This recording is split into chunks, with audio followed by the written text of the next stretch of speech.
Let's go. कहानियों के बारे में जानने के लिए हमारे टेलीग्राम से जुड़ें। लिंक डिस्क्रिप्शन में है। BTTH, मैंने जुनर से शादी की लेकिन उसने हमारी शादी को पूरा करने से इनकार कर दिया।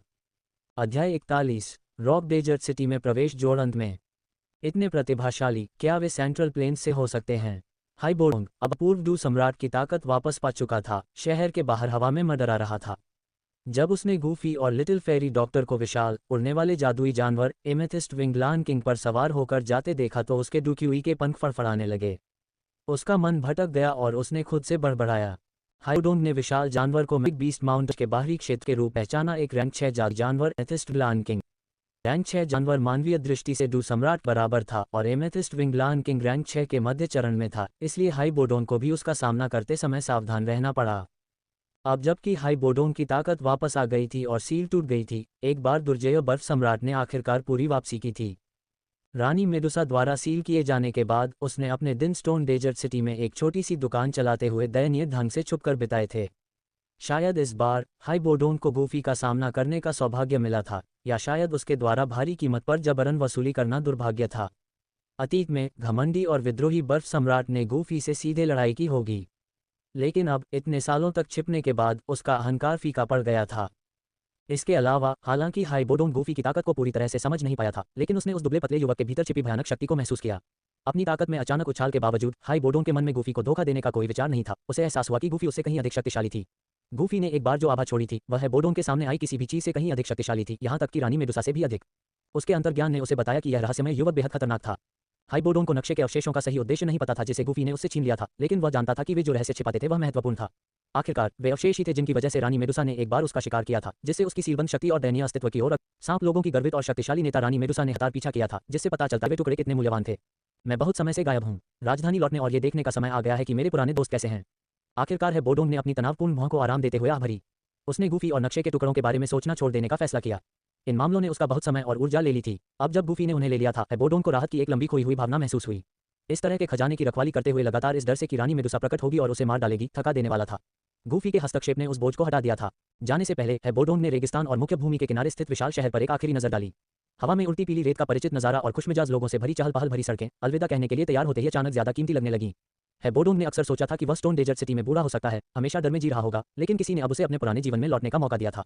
एक हल्की आह और थोड़ी उदासी के साथ उसने एक आखिरी नजर डाली वह जगह जिससे वह दशकों तक छिपने के दौरान जुड़ा हुआ था। पीछे देखे बिना हाइबोडोंग की आकृति धीरे धीरे गायब हो गई। उसे नहीं पता था कि वह कभी वापस आएगा या नहीं। पुरानी मानचित्र की दुकान चुपचाप बंद हो गई और किसी को नहीं पता था कि बुजुर्ग दुकानदार कहाँ गया था। दुकान फिर कभी नहीं खुली। इस बीच जैसे जैसे शेर राजा गूफी और लिटिल फेरी डॉक्टर को रेगिस्तान में गहराई तक ले गया, आसपास की गर्मी और भी तीव्र होती गई। हालांकि एमेथिस्ट विंगलान किंग के चारों ओर सुरक्षात्मक ऊर्जा अवरोध के कारण लिटिल फेरी डॉक्टर को गर्मी महसूस नहीं हुई। वह शेर की चौड़ी पीठ पर बैठी नीचे के दृश्य को निहार रही थी। विशाल रेगिस्तान उसके गृहनगर से बहुत अलग था और इसे कई बार देखने के बावजूद वह परिदृश्य को देखकर आश्चर्यचकित हो गई। रास्ते में उन्होंने नीचे विभिन्न सांस्कृतिक दृश्य देखे और यहाँ तक कि सांप लोगों का भी सामना किया, जिससे उसकी जिज्ञासा जागृत हुई। तो ये सांप लोग हैं भाई गूफी, ये काफी अनोखा लगता है कि वे अपनी सांप की पूंछ का उपयोग करके चलते हैं। उसने टिप्पणी की। उसकी आंखें मासूम जिज्ञासा से चौड़ी हो गईं। गूफी ने बस मुस्कुरा दिया। उसे यह नहीं बताया कि सांप लोगों का इंसानों के लिए कितना भयानक स्वभाव है। एक समय पर उसने जम्हाई ली और फिर से नीचे देखा। नीचे रेगिस्तान में सांप लोगों और इंसानों के बीच लड़ाई देखी। एक दर्जन या उससे ज्यादा लंबे सांप लोगों ने 7 या 8 इंसानों के समूह को घेर लिया था। सांप लोगों की भव्य कदकाठी के कारण इंसान उनकी तुलना में दयनीय रूप से कमजोर लग रहे थे। गूफी ने तब समझाया कि ज्यादातर सांप लोग इंसानों से गहरी नफरत करते हैं और अक्सर हिंसक होते हैं। कई लोग इंसानों को देखते ही मार देते हैं। अगर कुछ अप्रत्याशित नहीं हुआ तो ये इंसान इस घात में मारे जा सकते थे। सांप लोगों और जियामा साम्राज्य के इंसानों के बीच दुश्मनी बहुत गहरी थी। दोनों पक्ष एक दूसरे पर देखते ही हमला कर देते थे। ये दुश्मनी समय के साथ बढ़ती गई, जिसमें कोई स्पष्ट सही या गलत नहीं था और दोनों पक्षों के लिए एक त्रासदी थी। गूफी ने हस्तक्षेप करने का इरादा नहीं किया था, लेकिन नीचे का दृश्य देखकर लिटिल फेरी डॉक्टर ने उससे मदद करने की विनती की। भाई गूफी, कृपया उनकी मदद करें, उसने नर्म विनती भरे लहजे में कहा। उसकी आंखें करुणा से भर गईं क्योंकि उसने देखा कि इंसानों के बीच एक महिला एक बच्चे को पकड़े हुए है। ठीक है, गूफी ने लिटिल फेरी डॉक्टर की ओर देखते हुए जवाब दिया। उसकी चिंतित अभिव्यक्ति ने उसे उसके दयालु स्वभाव की याद दिला दी। जब वह उससे मदद मांग रही थी तो वह कैसे मना कर सकता था। उसने तुरंत शेर राजा को घटनास्थल की ओर उड़ने का आदेश दिया। विशाल जानवर के आने की झलक मात्र से ही दोनों पक्ष डर के मारे तितर-बितर हो गए, जिससे मनुष्यों को भागने का मौका मिल गया। सिर्फ आधे दिन में शेर राजा रॉक डेजर्ट सिटी के बाहरी इलाके में पहुंच गया, जो जियामा साम्राज्य की सीमा के सबसे नजदीकी शहर था। गूफी एक पल के लिए रुक गया। उसे याद आया कि किंगलिन, आधी इंसान आधी सांप के खून वाली लड़की, इस शहर में रहती थी। अपने दयालु स्वभाव के बावजूद किंगलिन ने जीवन भर भेदभाव और दुर्व्यवहार सहा था। उसकी असाधारण प्रतिभा कभी पूरी तरह से सामने नहीं आई। गूफी के मन में एक विचार आया। वह किंगलिन को अपने संरक्षण में लेना चाहता था और उसे जल्दी प्रशिक्षित करना चाहता था। शायद पर्याप्त शक्ति के साथ जो लोग उसे नीचा देखते थे और उसका अपमान करते थे, वे अब ऐसा करने की हिम्मत नहीं करेंगे, जिससे उसे बेबुनियाद तिरस्कार और अपमान के बजाय वह निष्पक्षता और सम्मान मिल सके जिसकी वह हकदार थी। आखिरकार किंग लिन मूल कहानी में एक महत्वपूर्ण किरदार थी जिसमें बहुत संभावनाएं थीं। उसे अपने पास रखना गूफी के लिए भावनाओं और शक्ति को इकट्ठा करने की उसकी यात्रा में भी फायदेमंद हो सकता था। अध्याय 42। क्या आप अस्वस्थ महसूस कर रहे हैं? इस बार लिटिल फेरी डॉक्टर के बोलने का इंतजार किए बिना गूफी ने एमेथिस्ट विंगलान किंग को सीधे शहर में उड़ने नहीं दिया ताकि पहले की तरह दहशत न फैले। इसके बजाय वे शहर से कुछ मील बाहर रुक गए और शेर राजा को कहीं बाहर इंतजार करने दिया। गूफी और लिटिल फेरी डॉक्टर चुपचाप शहर में दाखिल हुए। रॉक डेजर्ट सिटी में दाखिल होने पर गूफी लिटिल फेरी डॉक्टर को एक सराय में ले गए। रेगिस्तान पीली रेत से भरा हुआ था जिससे बिना कुछ अंदर लिए सांस लेना मुश्किल हो रहा था। हालांकि ज्यादातर शहरों में हवा को फिल्टर करने के लिए व्यवस्थाएं थीं, लेकिन वे अक्सर अपर्याप्त थीं। गूफी और लिटिल फेरी डॉक्टर ऊपर से उड़कर आए थे, जहां उनके सुरक्षात्मक अवरोध की वजह से स्थिति थोड़ी बेहतर थी। हालांकि शहर के बाहर से अंदर की ओर चलते हुए वे दोनों हवा से उड़ी रेत में ढक गए। लिटिल फेरी डॉक्टर ने अपनी अब गंदी हो चुकी सफेद पोशाक को देखा, लगभग आंसू में डूबी हुई। कुछ पीली रेत उसके चेहरे पर भी जम गई थी। जब गूफी ने देखा तो वह खुद को हंसने से रोक नहीं पाया। हालांकि तेज कानों वाली लिटिल फेरी डॉक्टर ने उसे पकड़ लिया और अपनी बड़ी आंखों से उसे घूरने लगी। क्या तुम सिर्फ मुझ पर हंस रहे थे? लिटिल फेरी डॉक्टर को संदेह हुआ। भावनात्मक मूल्य जोड़ 100। गूफी ने जल्दी से अपना गला साफ किया और गंभीरता से अपना सिर हिलाया। जैसे ही लिटिल फेरी डॉक्टर अपना आपा खोने वाली थी, गूफी ने जल्दी से बात की। चलो पहले नहाने के लिए कोई जगह ढूंढते हैं और बाद में मैं तुम्हें कपड़ों की खरीदारी के लिए ले जाऊंगी। ठीक है। लिटिल फेरी डॉक्टर की आंखें चमक उठी, उसका ध्यान दूसरी ओर चला गया। लिटिल फेरी डॉक्टर उत्साहित महसूस करती है। भावनात्मक मूल्य जोड़ 100। सच में गूफी, बेहतर होगा कि तुम मुझसे झूठ न बोलो। मैंने रास्ते में बहुत सारी दुकानें देखी जिनमें सुंदर कपड़े प्रदर्शित थे। गूफी ने हंसते हुए उसके रोएदार सिर को थपथपाया। ठीक है, बाद में तुम मेरे सारे पैसे कपड़े खरीदने में खर्च कर सकती हो। लिटिल फेरी डॉक्टर उत्साहित महसूस करती है। भावनात्मक मूल्य जोड़ 100। हालांकि लिटिल फेरी डॉक्टर आमतौर पर शांत दिखती थी, फिर भी वह एक छोटी लड़की थी जो सुंदर कपड़ों के आकर्षण का विरोध नहीं कर सकती थी। वह बिना किसी शिकायत के किंगशान टाउन से रॉक डेजर्ट सिटी तक गूफी के साथ आई थी। स्वाभाविक रूप से गूफी उसके साथ अच्छा व्यवहार करना चाहता था। लिटिल फेरी डॉक्टर खुशी खुशी सहमत हो गया और नहाने के लिए भाग गया। हालांकि गूफी पर कोई गंदगी नहीं थी, फिर भी उसने थोड़ा असहज महसूस करते हुए नहाने का फैसला किया। जब वे दोनों समाप्त हो गए और साफ हो गए तो लिटिल फेरी डॉक्टर ने एक और लंबी पोशाक पहन ली और सड़क पर सबसे पहले बाहर निकली। गूफी उसके पीछे पीछे चला गया और अपने आगे चल रही जीवंत लड़की को देखकर मुस्कुराया। रेगिस्तान में पहुंचने के बाद से उसका व्यक्तित्व बहुत अधिक खुशमिजाज हो गया था। वह अब खुलकर चीजें मांगने और यहाँ तक कि मजाक करने की हिम्मत रखती थी, जिससे गूफी काफी खुश था। इससे पता चलता है कि लिटिल फेरी डॉक्टर अब उस पर पूरा भरोसा करता था। नहीं, जिस क्षण से वह बिना किसी हिचकिचाहट के उसके साथ किंगशान टाउन छोड़ने के लिए सहमत हुई, ये स्पष्ट था कि उसे उसके साथ रहना तय था। उसका असली व्यक्तित्व शायद ऐसा ही था, हंसमुख और चंचल। किंगशान टाउन की कोमल छोटी परी डॉक्टर एक आदर्श मुखौटा थी जिसका इस्तेमाल वह खुद को छिपाने के लिए करती थी। गूफी, जल्दी करो। जब उसने गूफी को विचारों में खोया हुआ देखा तो छोटी परी डॉक्टर ने पुकारा, आ रही हूँ। गूफी ने हाथ हिलाया और उसकी ओर चली गई। यहाँ के कपड़े काफी अनोखे थे, उतने टाइट और बोल्ड नहीं जितने की छोटी परी डॉक्टर ने पहले देखे थे, लेकिन फिर भी बहुत सारे फीते थे। छोटी परी डॉक्टर ने एक ड्रेस उठाई, एक पल के लिए चुप रही। उसने गूफी पर एक नजर डाली और उसका चेहरा अचानक लाल रंग की एक अजीब सी छाया में बदल गया। छोटी परी डॉक्टर शर्मीली महसूस करती है। भावनात्मक मूल्य जोड़ 100। गूफी पास में बैठी और उसके कपड़े चुनने का इंतजार कर रही थी। उसने सिस्टम नोटिफिकेशन सुना और उलझन में देखा। उसने देखा कि वह मन ही मन मुस्कुरा रही थी, लेकिन उसका चेहरा लाल हो गया था। तुम्हारा चेहरा इतना लाल क्यों है? क्या तुम्हें अस्वस्थ महसूस हो रहा है? गूफी ने चिंता से पूछा और वह उसके पास चला गया। छोटी परी डॉक्टर घबराई हुई और शर्मीली महसूस कर रही है। भावनात्मक मूल्य जोड़ 100। छोटी परी डॉक्टर चौंक गई, उसके कान लाल हो गए और उसकी आंखें इधर उधर घूमने लगीं। कुछ नहीं। गूफी ने अपना सिर हिलाया, अपने चुने हुए कपड़े उठाए और पैसे देने चला गया। जब वह पीछे मुड़ा तो उसने छोटी परी डॉक्टर को अपनी आंखों में सितारों के साथ देखा। छोटी परी डॉक्टर खुश महसूस करती है। भावनात्मक मूल्य जोड़ 100। गूफी, तुम सबसे अच्छी हो। किंगशान टाउन में वापस आकर पड़ोस की बहन ने मुझे बताया कि जो आदमी किसी औरत पर पैसा खर्च करता है वह अच्छा आदमी होता है। गूफी ने आह भरी, अपना माथा रगड़ते हुए वह बातूनी लड़की को वापस सराय में ले गया। अगले दिन गूफी ने किंग लिन को खोजने का फैसला किया। वह हमेशा मुश्किल हालात में रही थी। जितनी जल्दी वह उसे ढूंढ लेगा उतनी जल्दी वह उसे इससे बाहर निकलने में मदद कर सकेगा। हालांकि गूफी खुद को एक अच्छा इंसान नहीं मानता था, लेकिन मूल कहानी में किंग लिन का जीवन आदर्श से बहुत दूर था। चूंकि वह उसे भावनात्मक मूल्य भी प्रदान कर सकती थी, इसलिए उसने उसे जल्दी से जल्दी खोजने का फैसला किया। छोटी परी डॉक्टर, कल मैंने इस शहर में एक बहुत शक्तिशाली शरीर को महसूस किया और एक शिष्य लेने के बारे में सोचा। छोटी परी डॉक्टर उलझन में है। भावनात्मक मूल्य जोड़ 100। छोटी परी डॉक्टर हैरान दिखी, खुद से सोच रही थी, अगर गूफी एक शिष्य लेती है तो क्या इसका मतलब यह नहीं होगा कि कोई और उसके साथ होगा? हम छोटी परी डॉक्टर, एक बार जब मैं उस व्यक्ति को ढूंढ लूंगा तो मैं तुम्हें साथ ले जाऊंगा, लेकिन अभी के लिए कमरे में ही रहो और कहीं मत जाओ, ठीक है? गूफी ने निर्देश दिया। गूफी मेरे बारे में बहुत चिंतित लग रहा है। उसकी आवाज में चिंता सुनकर छोटी परी डॉक्टर दंग रह गई। छोटी परी डॉक्टर को बहुत अच्छा लगा। भावनात्मक मूल्य जोड़ 100। गूफी ने उम्मीद नहीं की थी कि उसके अनौपचारिक शब्दों का उस पर इतना बड़ा प्रभाव पड़ेगा। छोटी परी डॉक्टर ने भी उम्मीद नहीं की थी कि उसका दिल तेजी से धड़कने लगेगा। ठीक नहीं, मैं देखना चाहती हूँ कि गूफी किसे अपना शिष्य बनाना चाहती है, उसने मुस्कुराते हुए कहा। उसके होंठ एक सुंदर मुस्कान में बदल गए। यह मुस्कान आधी रात को खिलने वाले दुर्लभ फूल से भी अधिक सुंदर थी। गूफी ये देखकर क्षण भर के लिए स्तब्ध रह गया। उसने जल्दी से अपना गला साफ किया और विषय बदल दिया। लिटिल फेरी डॉक्टर खुश महसूस करता है। भावनात्मक मूल्य जोड़ 100। गूफी की दुर्लभ घबराहट भरी अभिव्यक्ति को देखकर लिटिल फेरी डॉक्टर की मुस्कान गहरी हो गई। ठीक है, चलो फिर साथ चलते हैं। इसके साथ गूफी ने सिर हिलाया और लिटिल फेरी डॉक्टर को शहर के ऊपर उड़ान भरने के लिए ले गया। वह हवा में सहजता से चला गया जैसे कि यह ठोस जमीन हो, आकाश में स्वतंत्र रूप से उड़ रहा हो। गूफी की ताकत को देखते हुए शहर में लगभग कोई भी उसकी उपस्थिति या आभा को महसूस नहीं कर सकता था। जब तक वे उसे अपनी आंखों से नहीं देखते वे कभी नहीं जान पाते कि वह वहाँ है। शहर के एक कोने में एक बड़ी संपत्ति थी, डेजर्ट मेटल मर्सेनरी ग्रुप का मुख्यालय रॉक डेजर्ट सिटी। गूफी को याद आया कि इस समूह के दो युवा नेता जियाओ यान के बड़े भाई जियाओ डिंग और जियाओ ली थे। अध्याय 43 युवा मास्टर क्या मैं डेजर्ट मेटल मर्सिनरी कंपनी के प्रशिक्षण मैदान में एक दर्जन भाड़े के सैनिक एक कतार में खड़े थे। उनके सामने दो युवा खड़े थे। एक ने सफेद कपड़े पहने थे और शांत दिख रहा था, जबकि दूसरे के चेहरे पर एक भयंकर भाव था।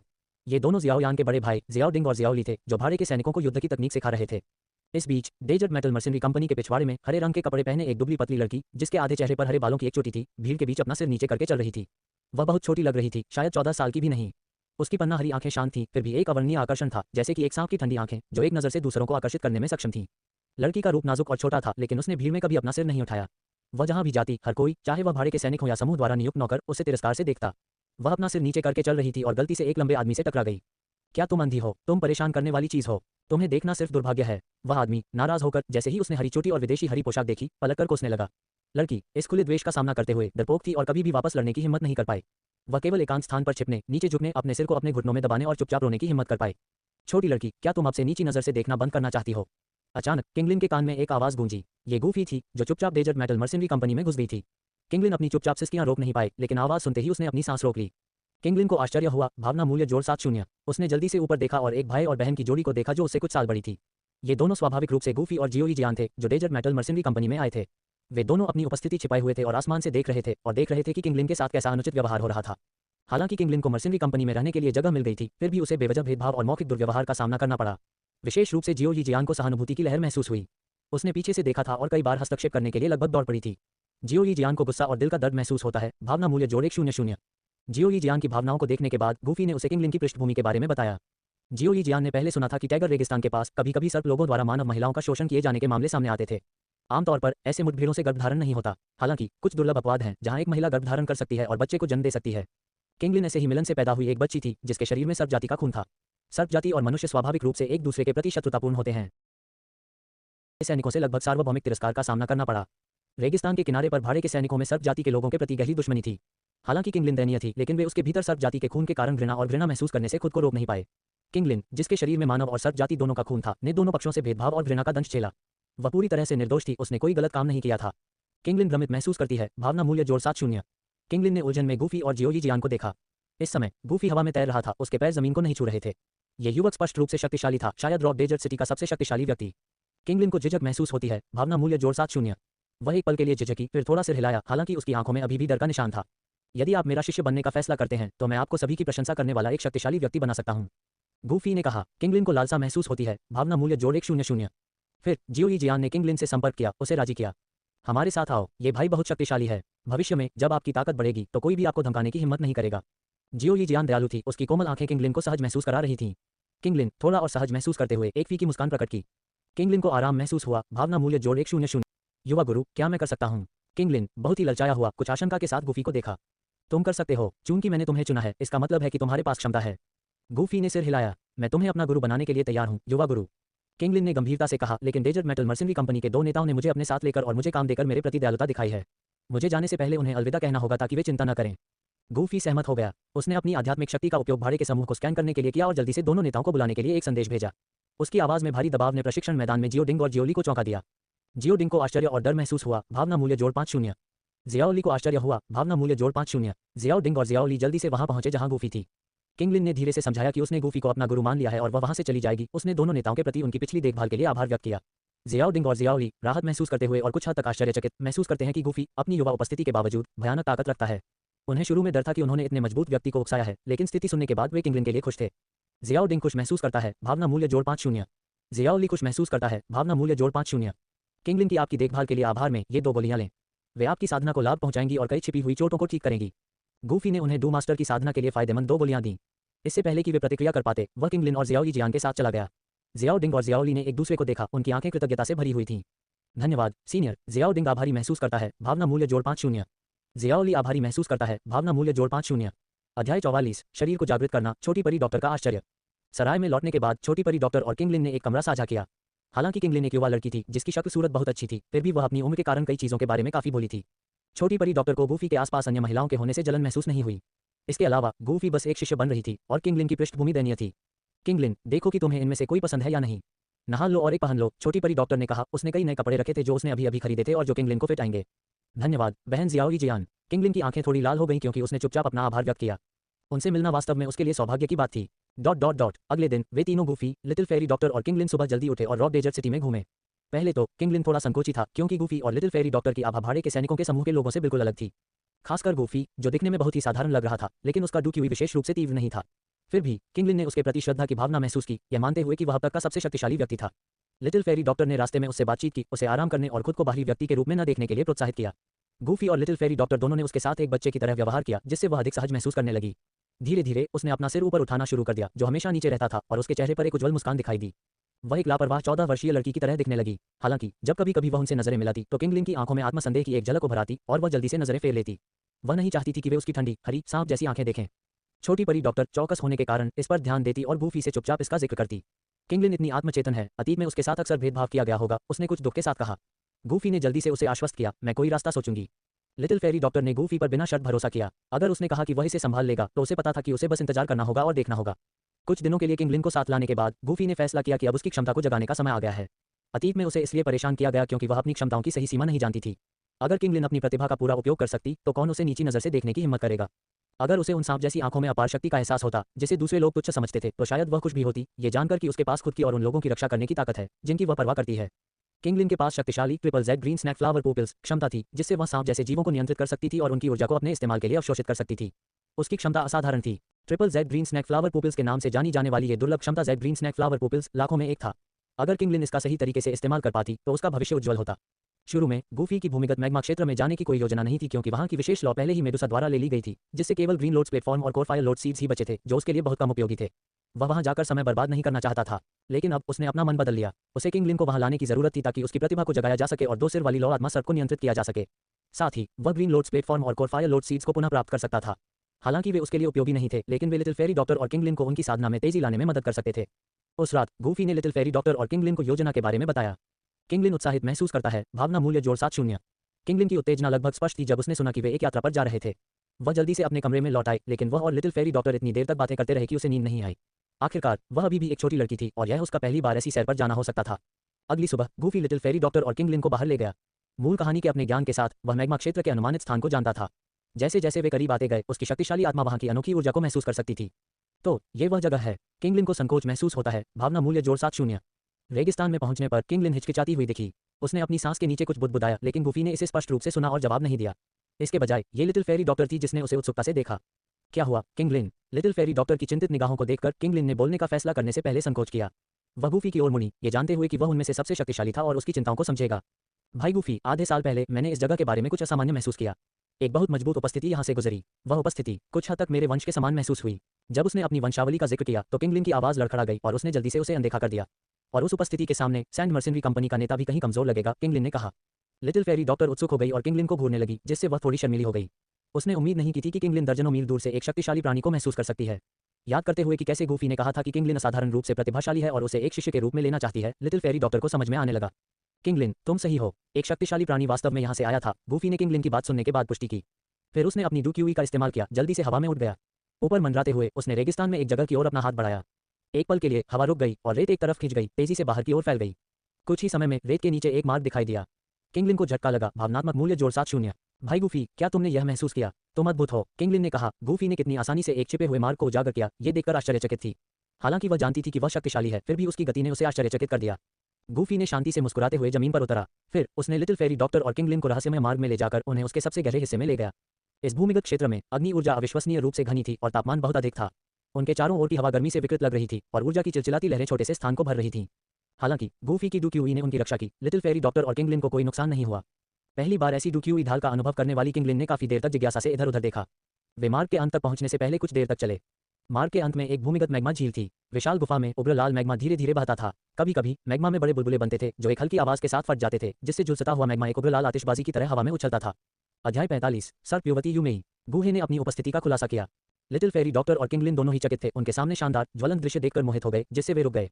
मैं तुम्हें कुछ बड़ा दिखाता हूँ। गूफी मुस्कुराया, फिर सीधे मैग्मा में गोता लगाया। कुछ ही देर में वह उभरा। मैग्मा के भीतर से दो सिर वाले ज्वाला आत्मा सर्प को बाहर निकाला। फिर उसने किंगलिन को उत्तेजित किया, जिससे उसके triple Z green snake flower pupils काया के प्रभाव सक्रिय हो गए। ओह माय गॉड किंगलिन, तुम वास्तव में एक चौथे दर्जे के जादुई जानवर को वश में कर सकती हो। किंगलिन को दो सिर वाले ज्वाला आत्मा सर्प को सफलतापूर्वक वश में करते हुए देखकर लिटिल फेरी डॉक्टर को उसके लिए वास्तव में खुशी महसूस हुई। इसके बाद गूफी ने उन्हें triple Z green snake flower pupils की शारीरिक संरचना के बारे में संक्षेप में बताया। ये भयानक दिखने वाला, चालाक और धोखेबाज दो सिर वाला ज्वाला आत्मा सर किंगलिन द्वारा वश में किए जाने के बाद बिना हिले डुले चुपचाप खड़ा रहा, जिससे किंगलिन को लगा कि वह कुछ हद तक आज्ञाकारी है। उसके चेहरे पर एक हल्की मुस्कान दिखाई दी। उस सरल मुस्कान में अपनी खुद की वंशावली और सांप जैसी आंखों के प्रति स्वीकृति की भावना थी, साथ ही लिटिल फेरी डॉक्टर और गूफी के प्रति कृतज्ञता भी थी। किंगलिन आभारी महसूस करता है, भावना मूल्य जोड़ 7-0। गूफी ने उसे सावधानी से देखा, ये देखते हुए कि वह कैसे अपने सभी बोझों को छोड़ चुकी थी। उसका चेहरा एक सुकून भरी मुस्कान से भरा था, जिससे उसे भी काफी खुशी हुई। फिर किंगलिन ने दो सिर वाले ज्वाला आत्मा सर्प को रास्ता दिखाने का आदेश दिया। गूफी आसानी से उस स्थान पर पहुंच गई जहां ग्रीन लोड्स कोर फ्लेम का जन्म हुआ था। उसने बिना किसी प्रयास के ग्रीन लोड्स प्लेटफॉर्म और कोर फायर लोड सीड्स को पुनः प्राप्त किया और उन सभी को अपने स्टोरेज रिंग में संग्रहित किया। भाई गूफी, क्या आपको इस बार स्वर्गीय ज्वाला मिली? लिटिल फेरी डॉक्टर ने उम्मीद से पूछा, क्योंकि उसने गूफी को वापस आते देखा। नहीं, मुझे नहीं मिली। गूफी ने अपना सिर हिलाया और एक रंगीन तराजू निकाला और कहा, यह तराजू रानी मेडुसा द्वारा पीछे छोड़ दिया गया था। ऐसा लगता है कि यहाँ स्वर्गीय ज्वाला पहले से ही उसके द्वारा ली गई थी। लगता है हमें सांप लोगों की जनजाति में जाना पड़ेगा। ओह, ये थोड़ा निराशाजनक है। छोटी परी डॉक्टर को थोड़ा अफसोस हुआ, ये जानते हुए कि गूफी विशेष रूप से स्वर्गीय ज्वाला की खोज करने के लिए यहाँ आई थी। किंगलिन ने यह भी समझा कि शायद आधे साल पहले उसने जिस शक्तिशाली उपस्थिति को महसूस किया था, वह वास्तव में रानी मेडुसा थी। इसके बाद वे तीनों रॉक डेजर्ट सिटी में सराय में लौट आए। ताज़ा होने के बाद गूफी ने लिटिल फेरी डॉक्टर और किंगलिन द्वारा साझा किए गए कमरे का दरवाजा खटखटाया। एक गंभीर अभिव्यक्ति के साथ गूफी ने किंगलिन को थोड़ा घबराया। किंगलिन, चूंकि आपके पास इतनी शक्तिशाली काया है, इसलिए आप साधना के लिए एक बेहतरीन उम्मीदवार हैं। अब से मैं तुम्हें साधना करना सिखाऊंगी, गूफी ने गंभीरता से कहा। हाँ, किंगलिन ने गंभीरता से सिर हिलाया, उसका दिल कृतज्ञता और खुशी से भरा हुआ था। अब उसके पास भाई गूफी और बहन लिटिल फेरी डॉक्टर की रक्षा करने की ताकत होगी। गूफी द्वारा किंगलिन को पढ़ाना समाप्त करने के बाद लिटिल फेरी डॉक्टर ने आखिरकार बात की और कुछ ऐसा साझा किया जिसके बारे में वह लंबे समय से सोच रही थी। किंगलिन, वास्तव में मेरे पास एक विशेष काया भी है जिससे अधिकांश लोग डरते और घृणा करते हैं। इसे शोकपूर्ण विष शरीर कहा जाता है। उसने विस्तार से बताया कि शोकपूर्ण विष शरीर उसके आसपास के लोगों के लिए क्या खतरा पैदा करता है और इसके भयानक छिपे हुए खतरे क्या हैं। छोटी परी डॉक्टर को यकीन नहीं था कि वह किंगलिन को दिलासा दे रही थी या बस उन गहरे डर को व्यक्त कर रही थी जिसे उसने इतने लंबे समय तक छिपा कर रखा था। वह डरी हुई थी कि एक दिन उसके आसपास के सभी लोग उससे नफरत करने लगेंगे और अंततः वह अपने ही शोकपूर्ण विष शरीर द्वारा मार दी जाएगी। लेकिन किंगलिन को देखकर छोटी परी डॉक्टर को राहत का एहसास हुआ। किंगलिन को आखिरकार लिटिल फेरी डॉक्टर के भयानक जहर शरीर के बारे में पता चला। कोई आश्चर्य नहीं कि लिटिल फेरी डॉक्टर हमेशा उसके साथ शारीरिक संपर्क से बचती थी। कभी कभी जब लिटिल फेरी डॉक्टर उसके स्पर्श को आसानी से टालती थी तो किंगलिन को दुख होता था। वह सोचती थी कि कहीं लिटिल फेरी डॉक्टर उसे नापसंद तो नहीं करने लगी है। भयानक जहर शरीर के खतरों के बारे में जानकर किंगलिन को उसकी चिंता होने लगी। इस समय गूफी अचानक बोल पड़ी, चिंता मत करो, मेरे पास लिटिल फेरी डॉक्टर की समस्या को हल करने का एक तरीका है। हालांकि इसके लिए बहुत सारी सामग्रियों की आवश्यकता होगी। एक बार जब हम स्वर्गीय ज्वाला को पा लेंगे तो मैं उन सामग्रियों की खोज करूंगी और इसे जल्द से जल्द हल करने की कोशिश करूंगी। सच में, गूफी के शब्दों को सुनकर लिटिल फेरी डॉक्टर की आंखों में उदासी गायब हो गई, उसकी जगह आश्चर्य ने ले ली। उसकी चमकदार मुस्कान के पीछे छिपा डर कुछ ऐसा था जिसे गूफी ने स्पष्ट रूप से देखा। लेकिन उसने कुछ नहीं कहा, लिटिल फेरी डॉक्टर के खुद बोलने का इंतजार किया। केवल इसी तरह से वह अपने भीतर के संघर्ष को पूरी तरह से हल कर सकती थी। लिटिल फेरी डॉक्टर को उम्मीद है, भावना मूल्य जोड़ 100। गूफी के शब्दों को सुनने के बाद लिटिल फेरी डॉक्टर की आंखें चमक उठी। अनजाने में उसके होठों पर मुस्कान आ गई, उसकी बैंगनी आंखें लगभग चमक उठी। किंगलिन भी उसके लिए वास्तव में खुश थी। ... इसके बाद उन तीनों ने रॉक डेजर्ट सिटी में 2 दिन तैयारी में बिताए, बैकअप के लिए बहुत सारी आपूर्ति खरीदी। लिटिल फेरी डॉक्टर और किंगलिन ने भी खुशी खुशी सभी स्टॉल और दुकानों की खोज की। आखिरकार गूफी ने सांप लोगों की जनजाति के कब्जे वाले रेगिस्तानी क्षेत्र की ओर प्रस्थान करने का फैसला किया। इस बार रॉक डेजर्ट सिटी छोड़ने के बाद गूफी ने नीलम पंख वाले शेर राजा को बुलाया। जब गूफी और लिटिल फेरी डॉक्टर ने अपनी यात्रा रोक दी तो किंगलिन हैरान दिखी। लिटिल फेरी डॉक्टर कभी कभी आसमान की ओर देखती, मानो किसी चीज का इंतजार कर रही हो। भाई गूफी, बहन लिटिल फेरी डॉक्टर, हम क्यों नहीं चल रहे हैं? लिटिल फेरी डॉक्टर रहस्यमय ढंग से मुस्कुराए। आप जल्द ही देख लेंगे। फिर दूरी में एक विशाल उड़ने वाला जादुई जानवर आकाश में उनकी ओर तेजी से बढ़ा, जिससे किंगलिन स्तब्ध रह गया। वह विशालकाय प्राणी धीरे धीरे नीचे उतरने से पहले कुछ बार उनके ऊपर चक्कर लगाता रहा, अंततः जमीन पर मजबूती से उतरा। किंगलिन चौंक गया। भावना मूल्य जोड़ 7-0। किंगलिन, ये भाई गूफी का उड़ने वाला जादुई जानवर है। क्या ये प्रभावशाली नहीं है? लिटिल फेरी डॉक्टर ने मुस्कुराते हुए समझाया। किंगलिन चौंक गया। भावना मूल्य जोड़ 7-0। छोटी लड़की को अचंभित देखकर गूफी मुस्कुराए बिना नहीं रह सका। उसने उन्हें एमेथिस्ट विंगलान किंग की पीठ पर चढ़ने में मदद की और किंगलिन आखिरकार अपनी अचंभित स्थिति से बाहर आई और उत्साह से चारों ओर देखने लगी। जैसे ही नीलम पंख वाले शेर राजा ने आसमान में उड़ान भरी, किंगलिन शेर पर अपनी पहली सवारी पर लिटिल फेरी डॉक्टर की तरह पूरे रास्ते रोमांचित थी। नक्शे का अनुसरण करते हुए गूफी और उसका समूह पूरे दिन उड़ता रहा। आखिरकार स्नैक पीपल जनजाति के क्षेत्र में पहुंच गया। चूंकि उनके साथ 2 महिलाएं थीं और उन्होंने लंबी दूरी तय की थी, इसलिए गूफी को एक नकली स्थान मिला जहां वे रुक सकते थे, जहां वे झील में स्नान कर सकते थे।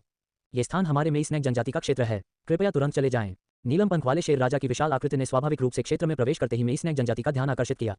हालांकि छठे दर्जे के जादुई जानवर का सामना करते हुए जनजाति का शुरुआती लहजा विशेष रूप से कठोर नहीं था, बल्कि विनम्र था। यदि आप मरना नहीं चाहते हैं तो भाग जाएं। शेर राजा ने एक भयंकर दहाड़ लगाए। अपने पंखों के फड़फड़ाहट से मेई सांप जनजाति के कई सदस्य उड़ गए। शेर राजा की जबरदस्त ताकत के सामने सांपों में से किसी ने भी फिर से उसके पास जाने की हिम्मत नहीं की। इस बीच रेगिस्तान के दूसरे हिस्से में लगभग 100 मील दूर एक और लड़ाई हो रही थी। एक तरफ मेई सांप जनजाति का नेता यूमेई था, दूसरी तरफ गूहे और उसका समूह था जो स्वर्गीय ज्वाला की तलाश में रेगिस्तान में आया था। अध्याय 46। यूमेई की आशंका। हे, मुझे उम्मीद नहीं थी कि रेगिस्तान में प्रवेश करने के तुरंत बाद मुझे डूकिंग स्तर के विशेषज्ञ का सामना करना पड़ेगा। आप सांप लोगों की जनजाति के नेताओं में से एक होंगे, है न? गूहे ने मुस्कुराते हुए अपनी पीठ पर डुक्यूई के पंखों को हल्के से फड़फड़ाया, एक कदम आगे बढ़ाया। उसने दूर से एक आकर्षक सांप महिला को मुस्कुराते हुए देखा। सांप महिला आकर्षक थी, एक कामुक आकृति के साथ जो आसानी से ध्यान आकर्षित करती थी। उसकी सुंदर हीरे के आकार की आंखें मोहक आकर्षण के संकेत के साथ चमकती थीं। आप कौन हैं? आप आधी रात को हमारे जनजाति की गहराई में क्यों आए हैं?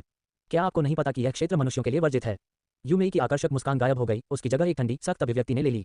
स्पष्ट रूप से वह इस अचानक और भयानक समूह के सामने छोटी-मोटी बातें करने का इरादा नहीं रखती थी।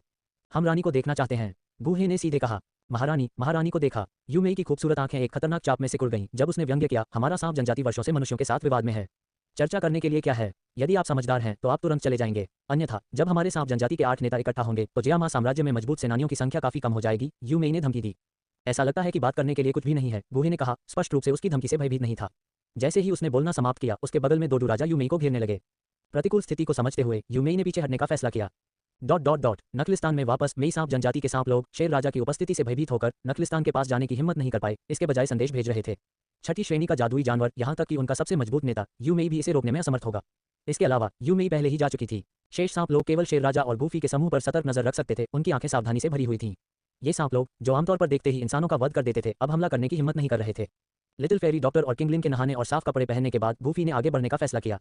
लिटिल फेरी डॉक्टर कोमल और कोमल दिख रही थी, जबकि किंगलिन अपनी ठंडी हरी आंखों के साथ नाजुक और आकर्षक लग रही थी।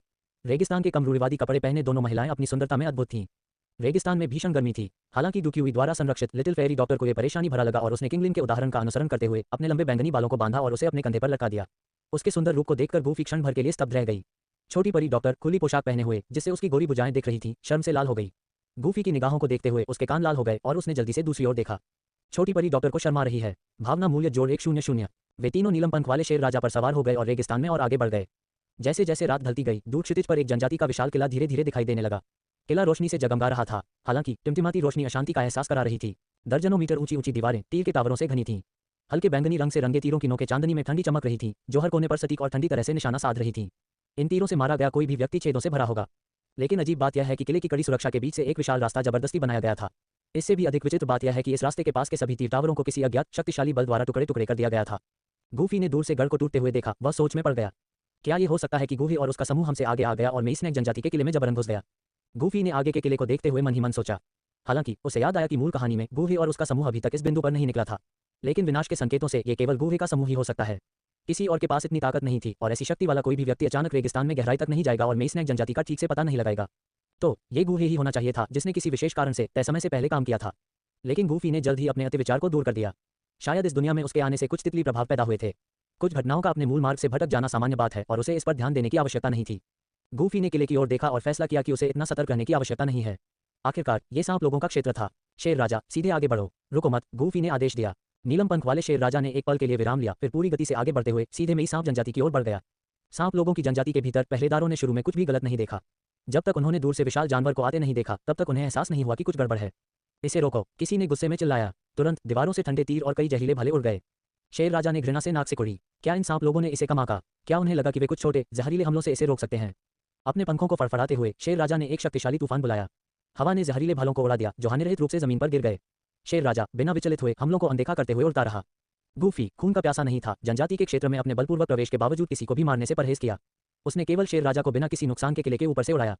मेई सांप जनजाति के ऊपर से उड़ने के बाद गूफी ने अपनी यात्रा जारी रखी। रास्ते में उन्हें सांप लोगों के कई समूहों का सामना करना पड़ा, जिन्होंने उनका रास्ता रोकने की कोशिश की, लेकिन उनमें से किसी ने भी कोई वास्तविक खतरा नहीं पैदा किया।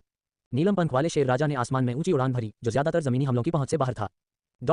एक दिन बाद मेडुसा के पवित्र शहर में एक विशाल और आलीशान हॉल के अंदर यूमेई थकी हुई सी कुर्सी पर झुकी हुई थी। उसकी आलसी निगाहें कभी कभी ऊंचे मंच पर खाली बैंगनी क्रिस्टल सिंहासन पर घूम जाती थीं। वह झल्लाहट में अपना सिर हिलाने से खुद को नहीं रोक पाए। अपने चिकने माथे को एक पतले हाथ से रगड़ते हुए महिला के नाजुक चेहरे पर अचानक एक खुशी का भाव दिखाई दिया, जब उसने हॉल में बिजली की तरह चमकती हुई काली छाया को देखा। तुम आखिरकार यहाँ आ ही गई। महिला राहत की सांस लेने से खुद को नहीं रोक पाई जब उसने देखा कि काली आकृति हॉल में प्रवेश कर रही है। यूमेई, क्या हुआ? तुमने 3 आपातकालीन आदेश क्यों जारी किए? क्या ये इंसान वाकई इतने ताकतवर हैं? हॉल में प्रवेश करने वाली आकृति स्पष्ट रूप से एक नरसांप थी, जो एक हल्की भयंकर आभा बिखेर रही थी। जनजाति में बराबर की हैसियत वाले नरसांप व्यक्ति की ओर देखते हुए यूमेई ने धीरे से आह भरी और आलस से जवाब दिया, बहुत ताकतवर। मैं कल रात उनसे टकरा गई और भागना पड़ा। और यह सिर्फ इस समूह की बात नहीं है। ओह, क्या आप उनकी सही ताकत जानते हैं? ये सुनकर नरसांप व्यक्ति की आंखें सिकुड़ गईं और वह हॉल में चला गया और चौड़ी मेज के सामने बैठ गया। उसकी आवाज में एक ऐसी ठंडक थी जिसे छिपाना मुश्किल था। 1 डू सम्राट, 3 डू राजा और 4 डू आत्माएं, यूमेई ने अपने लाल होठों को सिकोड़ते हुए जवाब दिया। जब वह फिर से बोली तो उसका आसन सीधा हो गया और उसके चेहरे पर आलसी भाव गंभीर हो गया। सबसे महत्वपूर्ण बात दूसरा समूह है। अध्याय 47, रानी का विकास, एक मनमोहक दृश्य। यूमेई की अभिव्यक्ति पहले से कहीं अधिक गंभीर थी। आदिवासियों ने बताया कि उस समूह में एक छठी रैंक का उड़ने वाला जादुई जानवर था।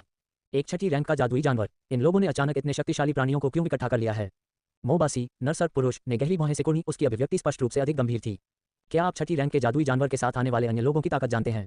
मोबासी ने पूछा। उसकी आंखें गहरी और चिंतित थीं। दो बहुत कमजोर युवा लड़कियां और एक लड़का है। मेरे आदिवासी उसकी ताकत को नहीं देख पाए। उन्होंने कहा कि ऐसा लगता है कि उसके पास बिल्कुल भी डुकी नहीं है। यूमेई ने अपने आदिवासियों से मिली जानकारी को याद किया। उसकी भौहें कसकर सिकुड़ गईं। वह इस रहस्यमय लड़के से बेहद सावधान महसूस कर रही थी जो छठी रैंक के जादुई जानवर को वश में कर सकता था। मोबासी ने गहरी आवाज में पूछा, क्या तुमने महारानी को सूचित किया है? उन्होंने क्या कहा?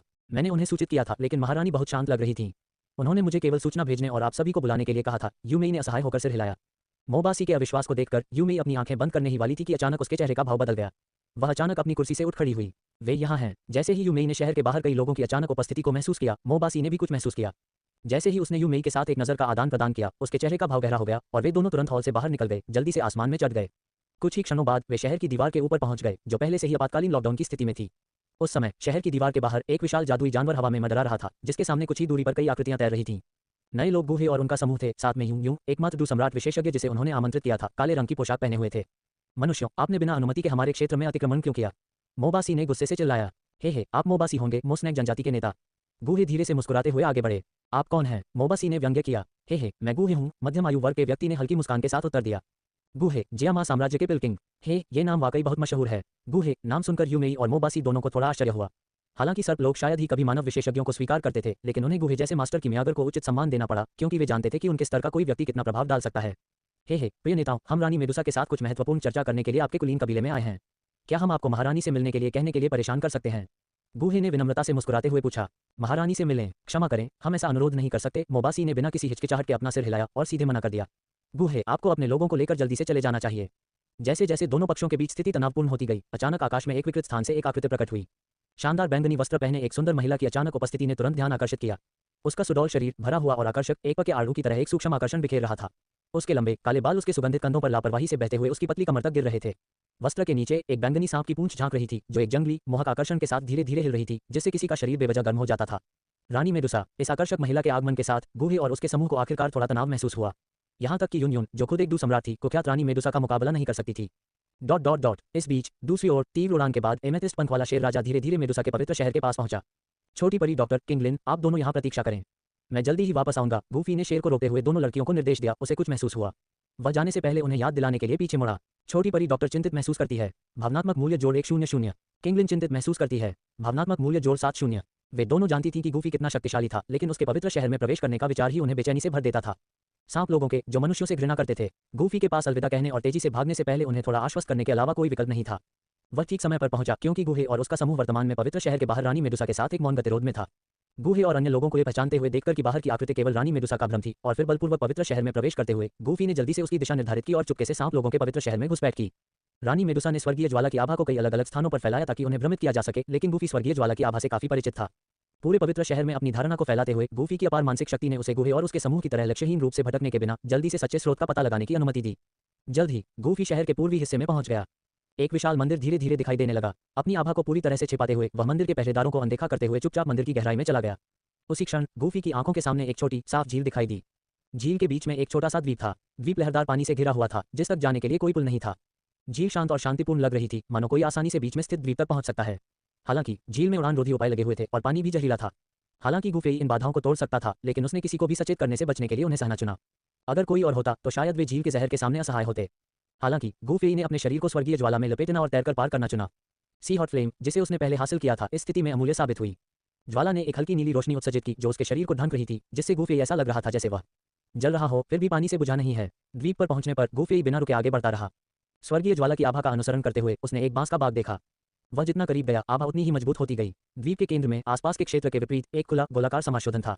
बांस और फूलों को सावधानीपूर्वक साफ किया गया था, जिससे केवल चिकने छोटे पत्थर चारों ओर बिखरे हुए थे। इन पत्थरों ने एक छोटा डूबा हुआ तालाब बनाया। तालाब क्रिस्टल सा साफ पानी से भरा हुआ था, जिसकी सतह पर सफेद धुंध घूम रही थी। तालाब के बीच में एक अजीब क्रिस्टल से बने कमल के सिंहासन पर एक नीली लौ धीरे धीरे टिमटिमा रही थी। एक कोने में छिपकर गूफी ने अपनी सारी आभा को दबा दिया और वातावरण में घुल मिल गया। वह जानता था कि उसका लक्ष्य वही है, लेकिन उसने कोई हरकत नहीं की। जल्द ही एक आकर्षक आकृति दिखाई दी। यह रानी मेडुसा थी, जो खुद को विकसित करने के लिए स्वर्गीय लौ का उपयोग करने की तैयारी कर रही थी। अध्याय 48। रानी को पालतू जानवर की तरह रखना इतना बुरा नहीं लगता।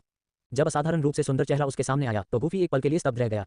इस समय रानी मेडुसा एक असाधारण और शानदार बैंगनी वस्त्र में लिपटी हुई थी, जो उसके उत्तम शरीर को गले लगा रहा था। उसका कामुक आकर्षक शरीर एक मोहक आकर्षण बिखेर रहा था। उसकी लंबी पतली पीली बैंगनी आंखें, जो एक प्राकृतिक आकर्षण के साथ चमक रही थीं, हर आदमी की निगाहें अपनी ओर खींच रही थीं।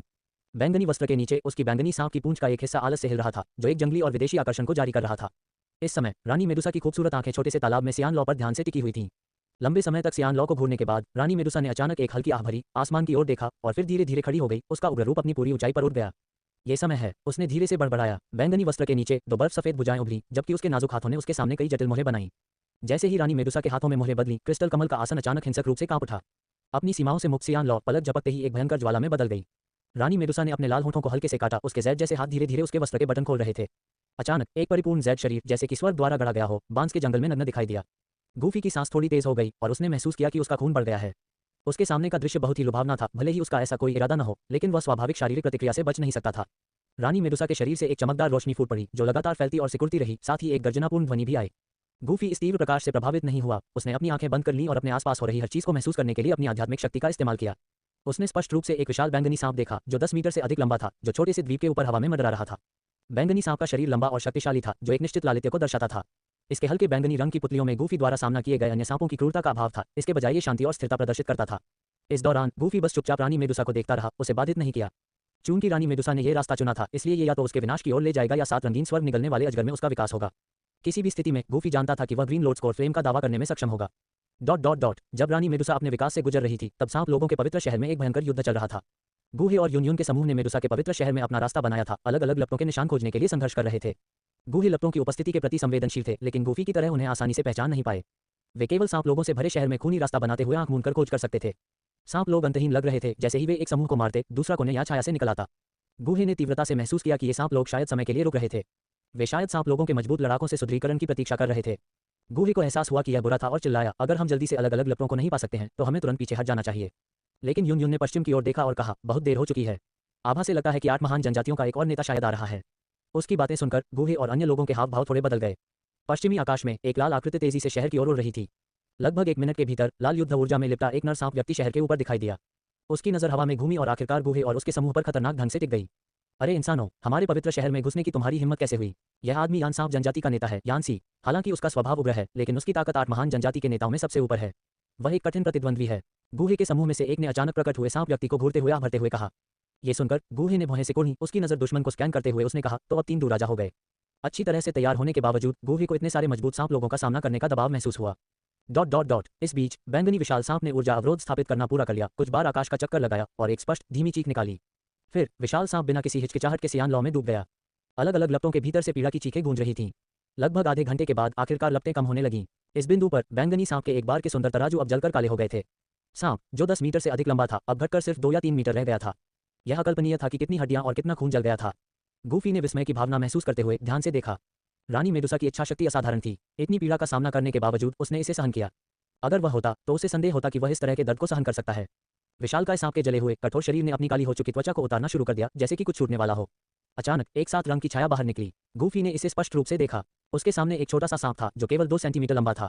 इसका शरीर छोटे छोटे 7 रंगों वाले शल्कों से ढका हुआ था और इसकी हल्की बैंगनी आंखों में एक अजीब मनमोहक आकर्षण था। इसके शरीर से एक ताज़ा अनोखी खुशबू निकल रही थी। हालांकि यह सिर्फ एक सांप था, लेकिन ये शान और कुलीनता की हवा दे रहा था। हालांकि यह छोटा सा सांप खास तौर पर भयंकर नहीं लग रहा था, लेकिन यह लगभग अत्यधिक सुंदर था। छोटे 7 रंगों वाले स्वर्ग निगलने वाले अजगर में कई तीखे आक्रामक लक्षण नहीं थे, लेकिन गूफी को पता था कि इस छोटे से शरीर के भीतर एक भयानक शक्ति थी जिसे एक सम्राट भी कम आंकने की हिम्मत नहीं करेगा। गूफी ने इसे दिलचस्पी से देखा, फिर अपनी नजर सियान लॉ पर घुमाई। उसने ग्रीन लोड्स प्लेटफॉर्म निकाला और उसे आगे फेंक दिया। धीरे धीरे ग्रीन लोड्स को लॉ को वापस कमल में इकट्ठा किया। अचानक पहले खाली कमल का केंद्र भयानक सियान लॉ से भर गया। अपने स्टोरेज रिंग में ग्रीन लोड्स लॉ को सुरक्षित करने के बाद गूफी ने अपना ध्यान वापस 7 रंगों वाले अजगर पर लगाया। छोटा सा सांप भी उसे घूर रहा था, उत्सुकता से उसकी पैंट की टांग पर रेंग रहा था। प्यारे जीव को देखकर गूफी ने हाथ बढ़ाया और उसे अपनी आस्तीन में छिपा लिया। लेकिन 7 रंग का अजगर जल्दी से उभरा, उसकी बांह के चारों ओर लिपटा और प्यार से उसकी कलाई को रगड़ने लगा। उसने हल्की फुफकारने की आवाज निकाली और जब गूफी ने उसे नहीं देखा, तो उसने उसे फिर से धक्का दिया। चूंकि गूफी वह पहला प्राणी था जिसे 7 रंग के अजगर ने देखा था, इसलिए उसने इस अजीब 4 हाथ वाले जीव को अपना रिश्तेदार माना। सांप की बैंगनी आंखें गूफी की नजर से मिलीं। 7 रंग का स्वर्ग निगलने वाला अजगर उत्सुक महसूस करता है। भावना मूल्य जोड़ 50। अध्याय 49। उसने मुझे फिर से बचाया, मैं उसका बदला कैसे चुकाऊं? गूफी उस छोटे जीव के सिर को थपथपाने ही वाला था कि सिस्टम प्रॉम्प्ट को फिर से सुनने के बाद वह थोड़ा रुक गया। रानी मेडुसा को आश्चर्य और क्रोध का अनुभव होता है। भावना मूल्य जोड़ 100। सिस्टम के प्रॉम्प्ट को सुनकर गूफी को विशेष रूप से आश्चर्य नहीं हुआ। वह जानता था कि 7 रंग वाले स्वर्ग निगलने वाले अजगर के शरीर के अंदर एक और आत्मा थी, रानी मेडुसा की आत्मा। उस समय रानी मेडुसा और 7 रंग वाले स्वर्ग निगलने वाले अजगर दोनों एक ही शरीर साझा कर रहे थे। हालांकि रानी मेडुसा की आत्मा ने अभी तक नियंत्रण नहीं किया था, लेकिन गूफी ने इस विवरण पर अधिक ध्यान नहीं दिया। उसने अजगर के अंदर रानी मेडुसा की आत्मा के साथ एक साधारण अनाड़ी छोटे 7 रंग वाले सांप की तरह व्यवहार किया। जब वह खुश होता तो वह उसके सिर को सहलाता, जब वह शरारती व्यवहार करता और उसकी कलाई काटता तो वह सजा के तौर पर उसके सिर को हल्के से थपथपाता। रानी मेडुसा को क्रोध का अनुभव होता है। भावना मूल्य जोड़ 100। गूफी ने रानी मेडुसा के गुस्से पर ज्यादा ध्यान नहीं दिया। अपनी साधना के कारण गूफी को 7 रंगों वाले स्वर्ग निगलने वाले अजगर के अचानक रानी मेडुसा में बदल जाने का डर नहीं था। भले ही हालात बदल जाएं, लेकिन रानी को बदला लेने से रोकने के लिए उसके पास अनगिनत तरीके थे।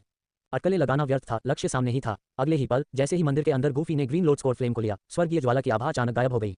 रानी मेडुसा को हत्या के इरादे का अनुभव होता है। भावना मूल्य जोड़ 100।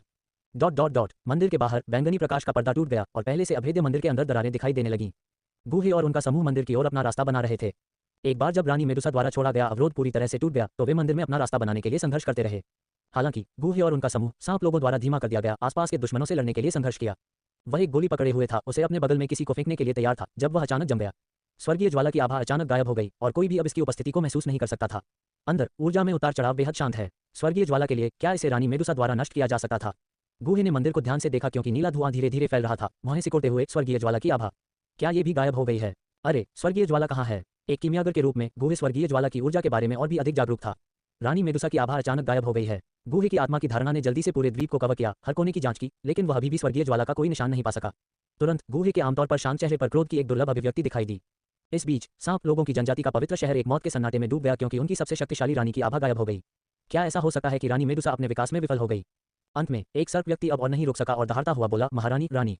कुछ ही क्षणों बाद घृणा से भरी अनगिनत आंखें गूहे और उसके समूह की ओर मुड़ गईं। ये देखकर कि चीजें बदतर होती जा रही थीं, गूहे के समूह ने जाने की कोशिश की लेकिन उन्हें रोक दिया गया। अपनी मर्जी से आओ और जाओ। क्या आपको लगता है कि हमारा सांप लोग जनजाति एक ऐसी जगह है जहां आप अपनी मर्जी से कर सकते हैं? उग्र स्वभाव वाले यान्सी, जिसके चारों ओर आग की लपटों की तरह लाल डूबी हुई युद्ध ऊर्जा जल रही थी, ऊपर से गूहे और उसके समूह को गुस्से से घूर रहा था। गूहे की हल्की नीली लपटें बाहर निकलीं, लेकिन हालांकि वे भयानक लग रही थीं, यान्सी ने कोई डर नहीं दिखाया। इसके बजाय उसका चेहरा तिरस्कारपूर्ण व्यंग्य से भरा हुआ था। उसने अपना हाथ आगे बढ़ाया, हल्की मुट्ठी बनाई और उसके शरीर पर मौजूद लाल रंग की डूबी हुई तुरंत एक ज्वाला हाथ में बदल गई, जो हिंसक रूप से बाहर निकल गई। ज्वाला हाथ ने नीले रंग के आग के गोले को लपेट लिया और उसे टुकड़े टुकड़े कर दिया।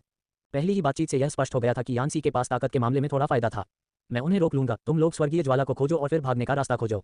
यून यून उनमें से एकमात्र डू सम्राट होने के नाते इतने सारे मजबूत विरोधियों के सामने अंतिम उपाय का उपयोग करने के अलावा कोई विकल्प नहीं था। ये सुनकर गूहे ने जोर से सिर हिलाया, फिर जल्दी से यून यून की आड़ में भाग गया। यहाँ वापस आओ। गूहे और उसके समूह की हरकतों को देखकर यान्सी और अन्य लोग गुस्से में दहाड़ उठे और हमला कर दिया। हालांकि यून यून ने आसानी से हजारों नीले हवा के ब्लेड बुलाए, जिनमें से प्रत्येक में भयानक दबाव था। तुम्हारा प्रतिद्वंद्वी मैं हूं, उसने शांति से कहा। हालांकि गतिरोध के दौरान यून यून अचानक रुक गई। उसने उत्तर पश्चिम की ओर देखा और बड़बड़ाया, 2 और लोग आ रहे हैं। ऐसा लगता है कि पीछे हटने का समय आ गया है। अपने पीछे नीले डुक्यू पंख फैलाते हुए यून यून एक काली रोशनी की लकीर में बदल गई और जल्दी से गायब हो गई। वह पवित्र शहर से भाग गई, लेकिन जल्द ही फिर से उसका पीछा किया गया। 5 लोगों से घिरी यून यून की लड़ाई की मंशा पहले से कहीं ज्यादा बढ़ गई थी।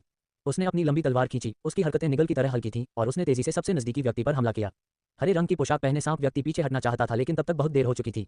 लानत है, यून यून के अचानक हमले से लेकर 5 लोगों में से एक के पीछे हटने तक मुश्किल से 10 सेकंड ही बीते थे।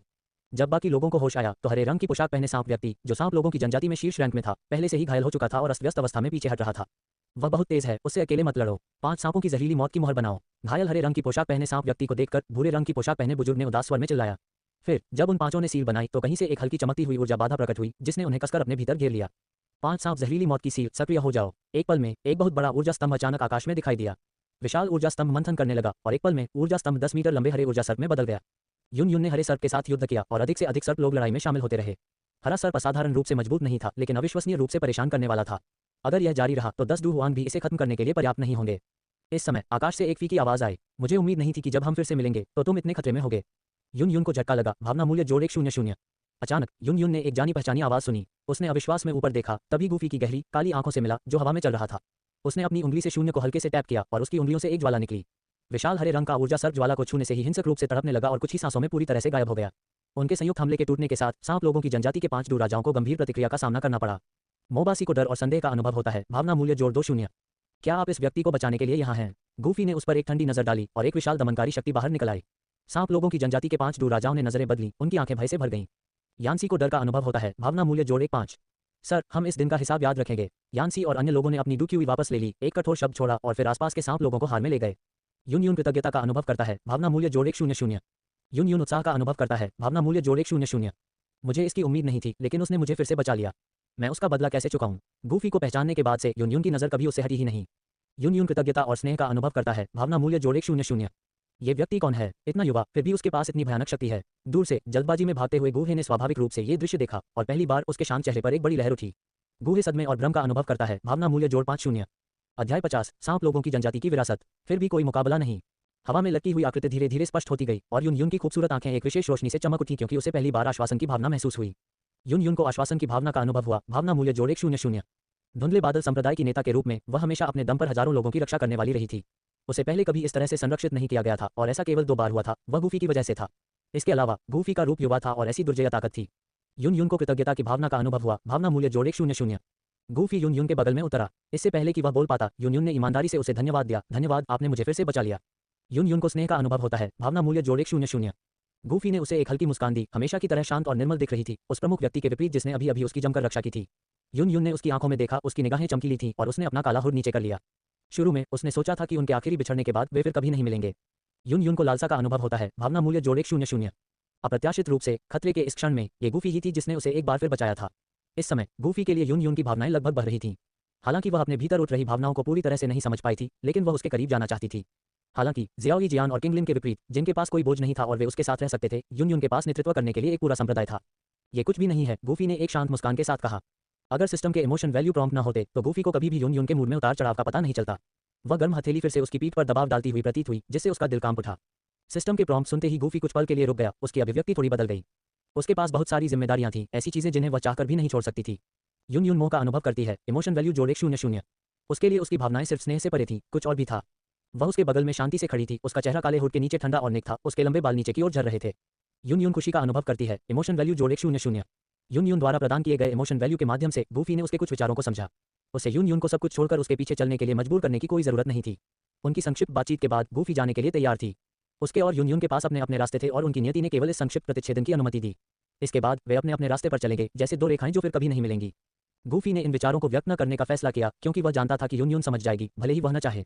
दूसरी तरफ स्नैक पीपल जनजाति के सदस्य, जो पहले बहुत घमंडी थे, अब इस रहस्यमयी शक्ति को डर से देखते थे, लापरवाही से काम करने की हिम्मत नहीं कर रहे थे।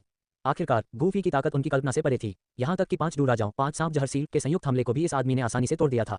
जब तक जनजाति के उन बुजुर्गों ने हस्तक्षेप नहीं किया, तब तक किसी ने भी अपनी जान देने की हिम्मत नहीं की।